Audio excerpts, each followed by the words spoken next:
महाभारत के सब किरदारों में जो सबसे अहम किरदार है वो है द्रौपदी का किरदार।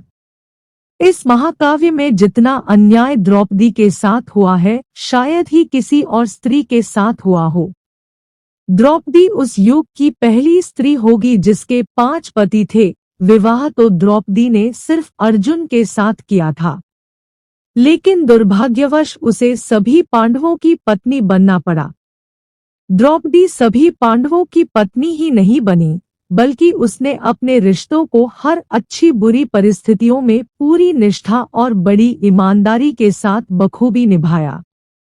द्रौपदी 5 पांडवों की पत्नी कैसे बनी और उसके सभी पांडवों के साथ कैसे संबंध थे, आइए जानते हैं इस कहानी के माध्यम से। पांडवों को 12 वर्ष का वनवास और 1 वर्ष का अज्ञातवास मिला था। इस दौरान 5 पांडव एक कुम्हार के घर में रहा करते थे और भिक्षा मांगकर अपना जीवन यापन करते थे। ऐसे में भिक्षाटन के दौरान उन्हें द्रौपदी के स्वयंवर की सूचना मिली। तब 5 भाई द्रौपदी के स्वयंवर में ब्राह्मण के वेश में जा पहुंचे। एक यंत्र में बड़ी सी मछली घूम रही थी। तैलपात्र में उसकी परछाई देखकर उसकी आंख में तीर मारना था।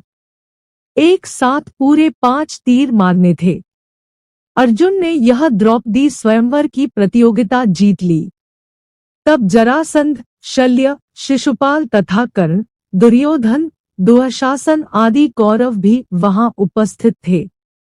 उन्होंने अर्जुन का बहुत विरोध किया क्योंकि 5 पांडव ब्राह्मण वेश धारण कर पहुंचे थे। लेकिन श्री कृष्ण के दखल से आखिरकार द्रौपदी का विवाह अर्जुन से हो गया। 5 पांडवों से उसका विवाह कैसे हुआ या द्रौपदी 5 पांडवों की पत्नी कैसे बन गई, इसके पीछे भी एक कहानी है। कहते हैं कि द्रौपदी अपने पिछले जन्म में बहुत सुंदर युवती थी।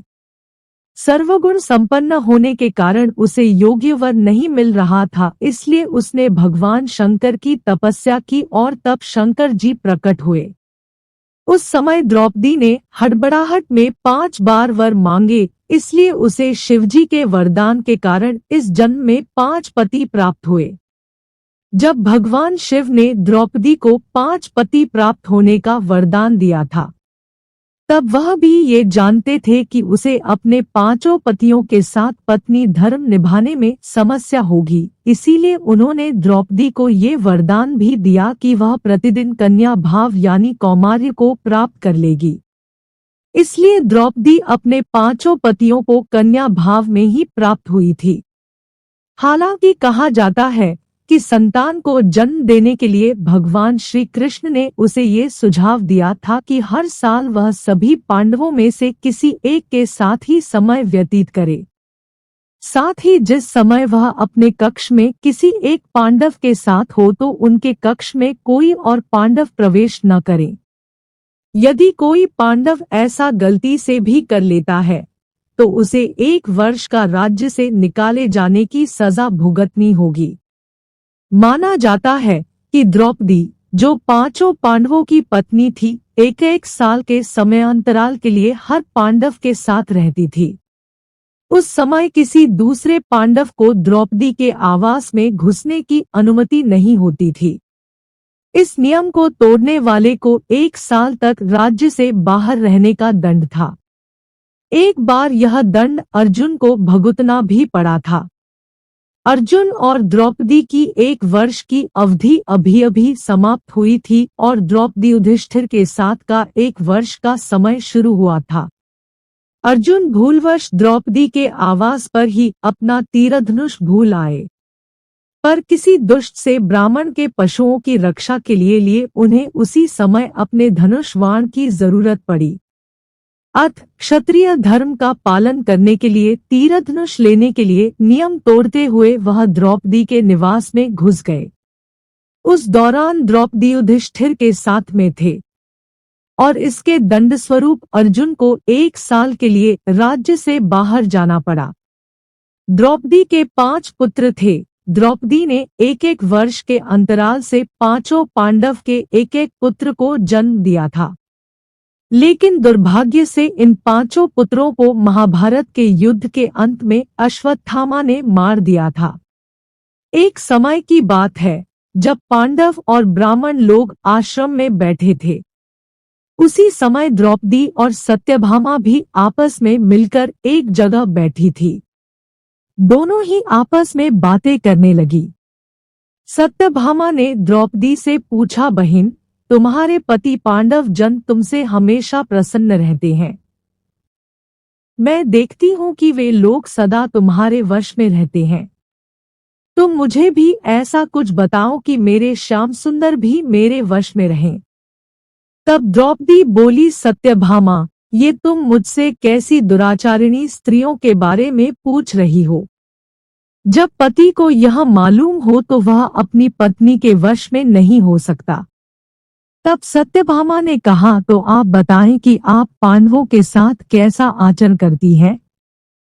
उचित प्रश्न जानकर तब द्रौपदी बोली, सुनो, मैं अहंकार और काम क्रोध को छोड़कर बड़ी ही सावधानी से सब पांडवों की निस्वार्थ भाव से सेवा करती हूँ।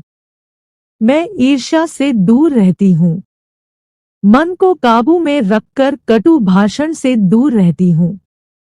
किसी के भी समक्ष असभ्यता से खड़ी नहीं होती हूँ।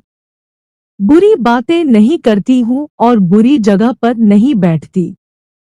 पति के अभिप्राय को पूर्ण संकेत समझकर अनुसरण करती हूँ। देवता, मनुष्य, सजादजा या रूपवान कैसा भी पुरुष हो, मेरा मन पांडवों के सिवाय कहीं नहीं जाता। उनके स्नान किए बिना मैं स्नान नहीं करती। उनके बैठे बिना स्वयं नहीं बैठती। जब जब मेरे पति घर में आते हैं, मैं घर साफ रखती हूँ। समय पर भोजन कराती हूँ। सदा सावधान रहती हूँ। घर में गुप्त रूप से अनाज हमेशा रखती हूँ। मैं दरवाजे के बाहर जाकर खड़ी नहीं होती हूँ। पतिदेव के बिना अकेले रहना मुझे पसंद नहीं। साथ ही सास ने मुझे जो धर्म बताए हैं, मैं सभी का हमेशा पालन करती हूँ और सदा धर्म की शरण में रहती हूँ। यह थी द्रौपदी के 5 पांडवों की पत्नी बनने की कहानी। आपने देखा होगा कि द्रौपदी ने 5 पति होने के बावजूद भी किस प्रकार पूरी निष्ठा और समर्पण भाव के साथ अपने पत्नी धर्म को निभाया और हर परिस्थितियों में वह अपने पतियों के साथ ही खड़ी रही।